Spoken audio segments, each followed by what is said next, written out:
नमस्ते भाई सभी को।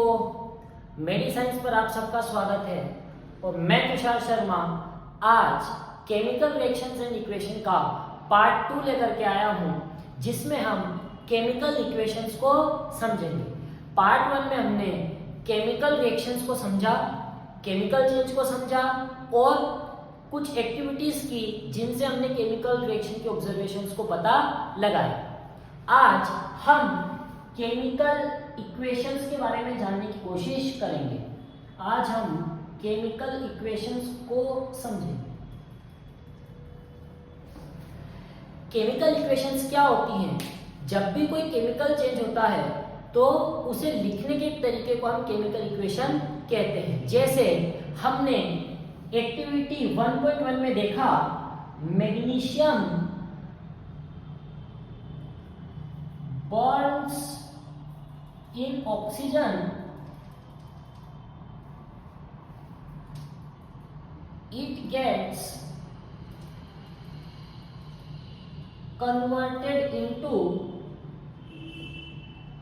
magnesium oxide। इस रिएक्शन में मैंने एक केमिकल चेंज को, एक केमिकल रिएक्शन को लिख करके आपको बताया है। जब मैं लिखता हूं तब मुझे इसे लिखने में 3 दिक्कत आती है। पहली चीज, एक तो ये बहुत लंबा है, लिखने के लिए बहुत लंबा है। दूसरा, अगर लंबा है लिखने के लिए तो हमें टाइम कंज्यूमिंग होगा, इसको लिखने में टाइम ज्यादा लगेगा। और तीसरा, ये स्पेस भी ज्यादा कवर करेगा। तो मैं ये सोचता हूं कि क्या मेरे पास कोई एक ऐसा मेथड है या कोई एक तरीका है जिससे मैं इस इक्वेशन को छोटा करके लिख दूं, शॉर्ट फॉर्म में लिख दूं। तो इसको, इस बड़ी सारी रिएक्शन को अगर मैं शॉर्ट फॉर्म में लिखना चाहूं तो मैं इसे ऐसा लिख सकता हूं। मैं इसे स्टेटमेंट में ना बोल करके वर्ड्स में लिखूंगा। मैं इसे वर्ड इक्वेशन में लिखने का काम करूंगा। जब मैं इसे वर्ड इक्वेशन में लिखता हूं तो देखिए मैं कैसे लिखता हूं कि मैग्नीशियम ऑक्सीजन के साथ बर्न हुआ है, तो मैग्नीशियम प्लस ऑक्सीजन मैंने लिख दिया। मैग्नीशियम प्लस ऑक्सीजन, और दोनों मैग्नीशियम और ऑक्सीजन मिलकर के हमें क्या दे रहे हैं? Magnesium oxide. तो मैग्नीशियम और ऑक्सीजन मिलकर के हमें दे रहे हैं मैग्नीशियम ऑक्साइड। ये वर्ड इक्वेशन है। ये जो मैंने आपके सामने लिखी है ये है वर्ड इक्वेशन। तो जब हम वर्ड इक्वेशन में लिखते हैं तब हमें पूरा स्टेटमेंट लिखने की जरूरत नहीं पड़ती। हम शॉर्ट फॉर्म में किसी भी केमिकल रिएक्शन को, एक केमिकल इक्वेशन को बता सकते हैं। इस इक्वेशन में जो एरो है के लेफ्ट हैंड साइड में है, इन्हें हम कहते हैं रिएक्टेंट्स। इनका नाम है रिएक्टेंट्स। रिएक्टेंट्स वो होते हैं जो इनिशियल सब्सटेंस होते हैं। रिएक्शन होने से पहले जो सब्सटेंस हमारे पास थे वो रिएक्टेंट्स कहलाते हैं। मैग्नीशियम और ऑक्सीजन रिएक्टेंट का काम करेंगे और रिएक्शन होने के बाद जो नया प्रोडक्ट हमारे सामने बनकर के आया है उसे हम कहते हैं प्रोडक्ट। उसे हम प्रोडक्ट नाम देते हैं। मैग्नीशियम और ऑक्सीजन मिलकर के मैग्नीशियम ऑक्साइड बनाएंगे। मैग्नीशियम और ऑक्सीजन रिएक्टेंट है और मैग्नीशियम ऑक्साइड प्रोडक्ट है। इतना हमें समझ में आया। इसमें मैं चाहूं तो यहां लिख सकता हूं reactants should be written on left hand side और product should be written on right hand side। Left hand side पर रिएक्टेंट्स लिखे जाएंगे और राइट हैंड साइड पर प्रोडक्ट्स लिखे जाएंगे। चलिए, इतना समझ में आ गया, बहुत बढ़िया।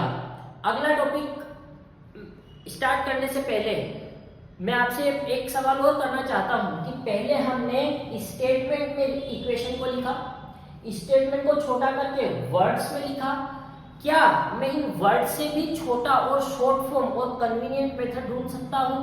बिल्कुल, एक तरीका है जो वर्ड इक्वेशन से भी छोटा है, उसकी तरफ चलते हैं। उसे कहते हैं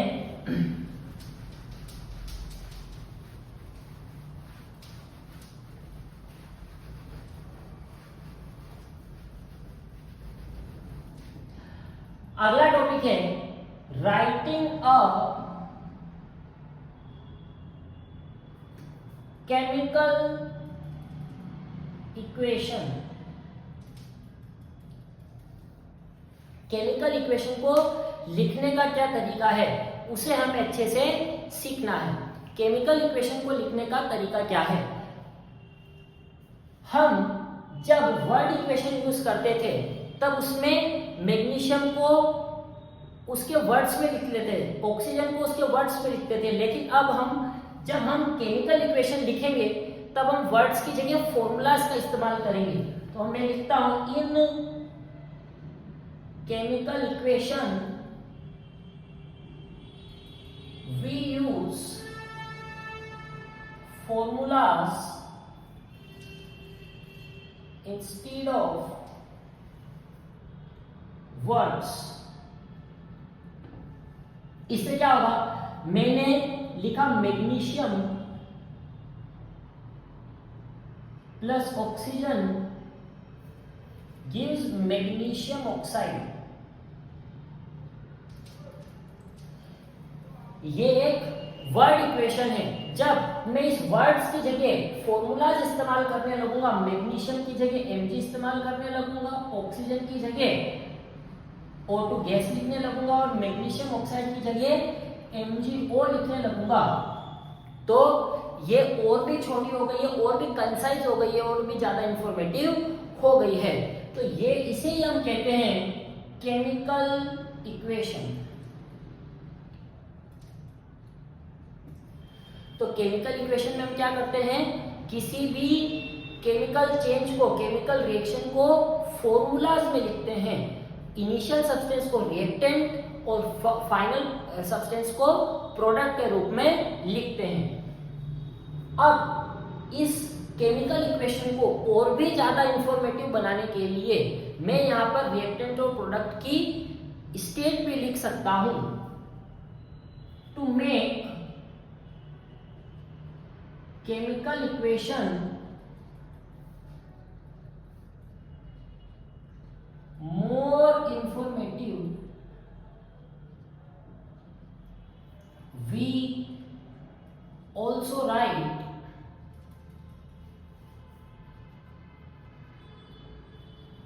states of reactant and product। Reactant और प्रोडक्ट की हमें साथ में स्टेट भी लिखनी चाहिए ताकि केमिकल इक्वेशन हमारी ज्यादा इंफॉर्मेटिव लगे। तो मैं मैग्नीशियम जब लिखूंगा Mg, तो साथ में इसकी स्टेट भी लिखूंगा। मैग्नीशियम सॉलिड फॉर्म में होता है तो मैंने ब्रैकेट में S लिखा। O2 oxygen gas gaseous form में होती है तो मैंने ब्रैकेट में G लिखा। एरोहेड डायरेक्शन को बताता है, रिएक्शन की डायरेक्शन को बताने का काम करता है एरोहेड। और यहाँ पर मैं लिखूंगा प्रोडक्ट है MgO मैग्नीशियम ऑक्साइड, ये भी सॉलिड फॉर्म में है तो मैंने S लिखा है।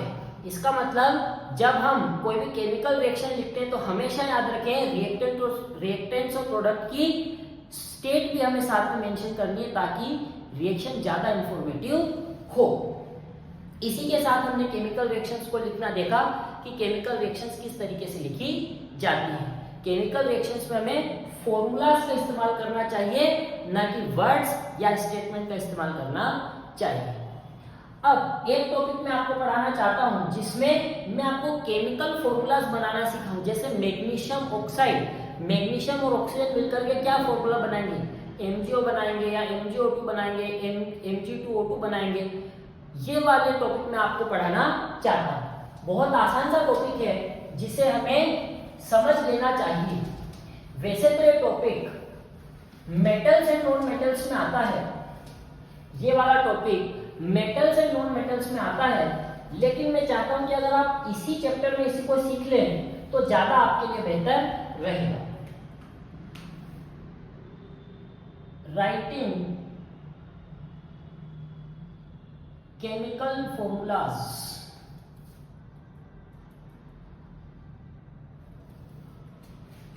केमिकल फॉर्मूलाज को हम किस तरीके से लिख सकते हैं। केमिकल फॉर्मूलाज को लिखना बड़ा आसान होता है। मैं आपको एक एग्जांपल देकर के समझाता हूं। जैसे अगर मुझसे किसी ने कहा कैल्शियम और क्लोरीन को मिला करके केमिकल फॉर्मूला बना करके बताइए, कैल्शियम और क्लोरीन जब मिलेंगे रिएक्ट करेंगे तब जो केमिकल फॉर्मूला बनेगा वो हमें बताइए। तो आपको कुछ नहीं करना है, कैल्शियम का आपको फॉर्मूला सिंबल लिखना है Ca, क्लोरीन का आपको सिंबल लिखना है Cl। जो भी एलिमेंट्स को आपको मिलाना है उनका आप सिंपली सिर्फ और सिर्फ उनका फॉर्मूला लिख दीजिए, सिंबल लिख दीजिए। कैल्शियम का सिंबल Ca और क्लोरीन का सिंबल Cl। फिर फॉर्मूला लिखने के बाद आपको नीचे उनकी वैलेंसीज लिखनी। कैल्शियम की वैलेंसी होती है +2 और क्लोरीन की वैलेंसी होती है -1। सॉरी, कैल्शियम की वैलेंसी होती है +2 और क्लोरीन की वैलेंसी होती है -1। आपको कुछ नहीं करना है, सिर्फ नंबर्स को क्रॉस मल्टीप्लाई कर देना है। कैल्शियम की वैलेंसी का नंबर क्लोरीन के सामने और क्लोरीन की वैलेंसी का नंबर कैल्शियम के सामने। तो जब मैंने नंबर्स को क्रॉस मल्टीप्लाई कर दिया तब क्या बनेगा, Ca के सामने 1, Ca1, 1 को हम कभी लिखते नहीं है तो मैंने Ca लिखा 1। ऑब्वियस सी बात है कि 1 वहां पर है। क्लोरीन Cl के सामने आ जाएगा 2, तो कैल्शियम और क्लोरीन से मिलकर बनेगा CaCl2।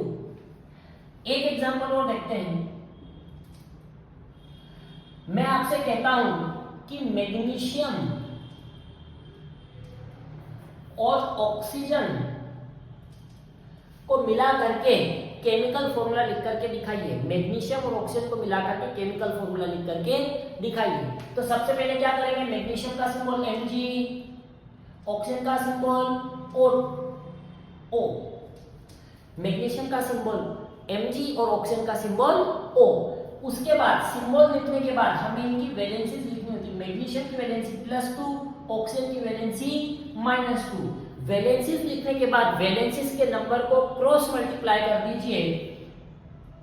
मैग्नीशियम का 2 ऑक्सीजन के सामने और ऑक्सीजन का 2 मैग्नीशियम के सामने। जब आप मिलाएंगे तब Mg2O2 बन जाएगा।